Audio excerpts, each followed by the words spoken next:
Alright, so I promised that I would do another update after I had my football game the other day.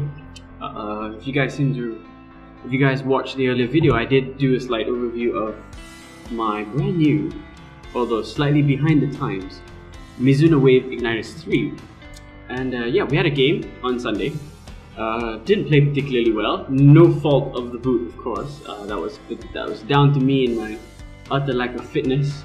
But I did say that I would share with you guys how the boot actually felt, right? And well, let's get to it then. I will say this. At first, I thought the sizes might have been a bit off, if you recall what I said in the previous video.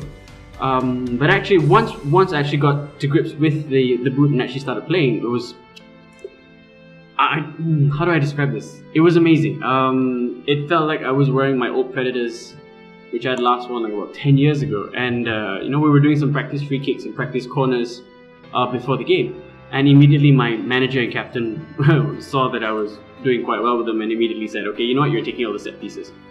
Which I can only assume to be a statement that supports the virtues of this particular boot, right?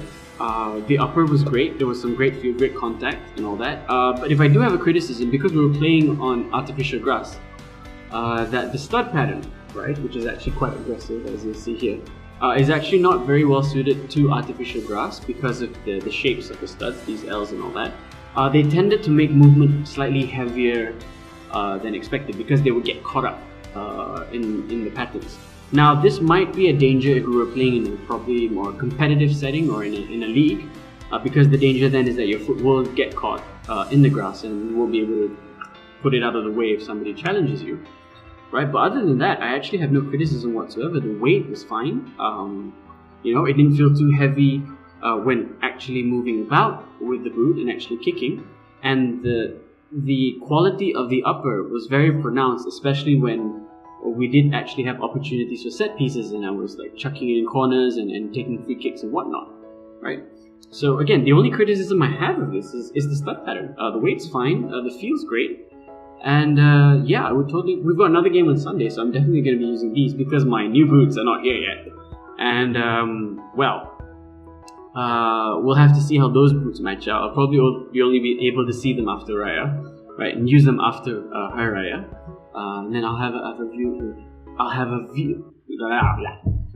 a review of those boots coming up as well. So 'tis the season to be footy, as it stands. Well, tonight Poland will be playing Portugal. We're in the quarterfinals of Euro 2016. As you can see, I'm wearing my allegiances here quite proudly. I'm actually supporting Germany and France, right? Simply because they have two of my current favorite players, Antoine Griezmann, and my Germany shirt, which you can't see, actually has Bastian Schweinsteiger printed on it. If you actually like the shirt, it's really nice quality. If you want to get some really nice quality replica jerseys, you can contact on Facebook Mr. Jerseys too. I'll put the link in the description below and I'll put an annotation here as well if I remember how to do that, where you can get your own set of quality replica jerseys. So on to the football. Gosh, I guess I better do my predictions then for the quarterfinals. First up is Poland vs Portugal, which is happening at 3 o'clock later today. Gosh, it's a really hard one to call because both of them have not really lit up the tournament. Poland scraped by the skin of their teeth with a penalty victory over Switzerland. And Portugal were utter rubbish in their match against Croatia, but Croatia weren't any better. They ended up with a 1-0 victory in the 116th minute. Very hard to see. This is easily probably the weakest of all the quarterfinals so far. So I'd have to say my preference would be for a Portugal win because I'm a fan of Cristiano Ronaldo. But I don't really see Portugal progressing unless they get their crap together. They get their shit together. So Poland probably in a penalty shootout? Yeah, I suppose. Yeah. So let's see, who's next? We've got Wales against Belgium, I think, in the other quarterfinal. That one also is very hard to call, actually. No, it's not that hard. Belgium are by far the highest quality team left in the upper half of the draw. And so, you know, yes, even though Wales have got Gareth Bale and everything and all that, I just don't see how Belgium will be able to lose, especially when they've got a team, with Eden Hazard, Romelu Lukaku, Axel Witsel, and of course, everyone's favorite football playing tree, Marwan Fellaini. So I've got to see Belgium winning that one. Then we've got what have we got else? The tie of the round actually, Germany versus Italy. Again, my allegiances here will play a bias in my pick for this one, but I have to say Germany. Simply because they're the world champions. They strolled to victory against Slovakia. They made mincemeat of Slovakia actually, and I don't see them. I see them being able to pick apart Italy better than Spain did. Simply because Spain looked tired, looked bereft of ideas, and were gonna bow out at some point in this tournament, right? Whether it was gonna be in the round of 16 or in the quarterfinals.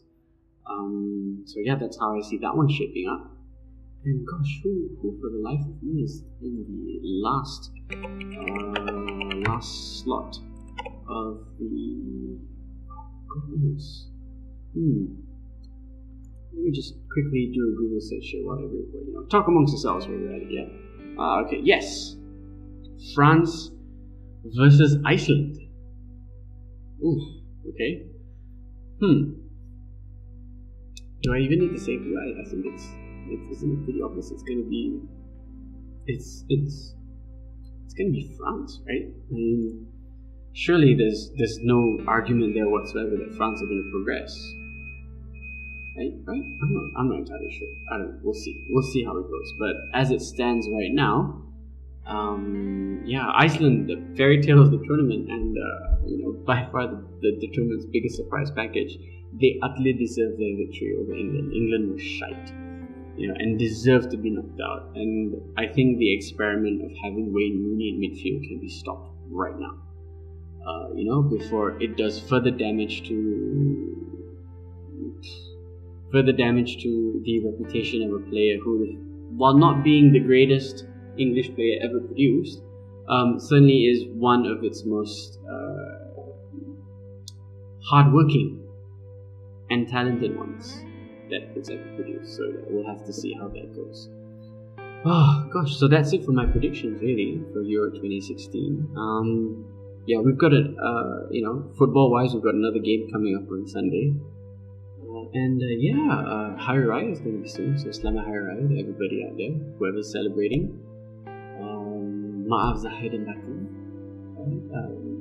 Forgive me for anything and everything, I suppose. As the fasting month is drawing to a close, and it's been a very, very interesting fasting month so far. It's been one that's been filled with a lot of self-discovery and reflection about how I'm dealing with life and everything in it. Right? I'm glad I've actually rediscovered football. I'm glad I've rediscovered my love for not just watching it but playing it. I'll freely admit that I kind of fell out of love with the game a little bit under the 2 years under Louis van Gaal, simply because God, those were some pretty I won't say boring, maybe that is the right word, or should I say drab? Drab, yes? Dour? Uninspiring?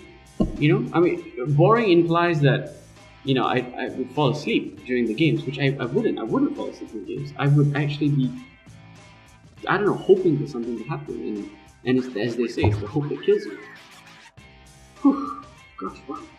I'm getting a bit too emotional there about football. We've got all these quarterfinals coming up. Gosh, who's gonna win it? The next time I do a vlog, it will probably be after Raya, and I will be, forced to eat my own words or not. I don't know. But who's gonna win the Euros? It's either France or it's either Germany. It's either one. For me, that's who I want to win. Who is actually going to win? I don't know. France look like they just need to click into gear just a little bit, and then they'll just smash everybody in their path, right? They've got one of the best midfields. They've got a so-so forward line. Griezmann is amazing, but Giroud, But then again, you could argue that France became world champions in 1998 without a proper world-class striker, right? They had Stefan Givac, who was in front, right? It required their midfielder Zinedine Zidane and Emmanuel Petit to score the goals in the World Cup final to beat Brazil. So, we can see that it's not an impediment to France not having a proper forward line. The irony, of course, is that the years when France did have world-class centre forwards, in the form of David Trezeguet and Thierry Henry, that they only won one of the titles, which is the 2000 Euros. And Germany, as we know, Germany excellent as well. Again, not really having a world-class striker. Mario Gomez is good at what he does, but he's not world-class. Makes you wonder what would happen to Germany if Robert Lewandowski had declared himself to be German instead of Polish. And that's it really. Looking at all of the other teams that are still left, there's a shout for Italy as well. They look like they're a good bet. The odds are a bit longer on them. This is probably the least inspiring Italian squad that has ever gone to a major tournament in the last 15, 16 years. And of course Belgium, with their wealth of attacking talent, Dries Martens and Eden Hazard playing on either side of Romelu Lukaku in front of a midfield of Axel Witsel, Rajan Nainggolan, who's also not actually, he's more like a substitute rather than a starter, but he's a pretty decent player as well. So that's it. I think it's from these four they could find a winner.